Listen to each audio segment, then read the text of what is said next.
For the first time in history, a U.S. president has been arrested. Shocking, but not unexpected. He received plenty of warnings. As they say, no man is above the law. The crime, racing his horses and buggy down a residential Washington, D.C. street. In 1872, 150 years before former President Trump walked into a Manhattan courthouse and surrendered to law enforcement, then-President Ulysses S Grant had a need for speed. The residents of 13th Street had been complaining for weeks about gangs of horse and buggy drivers terrorizing their neighborhoods, gangs that somehow included the President of the United States. And just the previous day, police officer William West had let Grant off with a warning. The arrest does not appear to have been reported at the time, but in 1908, the Sunday Star of Washington published an interview with then-retired Officer West. "Do you think, officer, that I was violating the speed laws?" West remembers the president asking. "I do, Mr. President," West replied.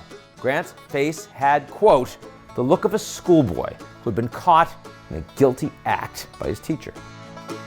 The president then offered West, a black man and a fellow Civil War veteran, a ride back to the police station in his own private carriage. Kind of cool, swapping war stories along the way. Grant was released after putting up $20 in bail. That's roughly $500 today. And in the weeks following the incident, he defended the officer's action, quote, complimenting West on his fearlessness in making arrests.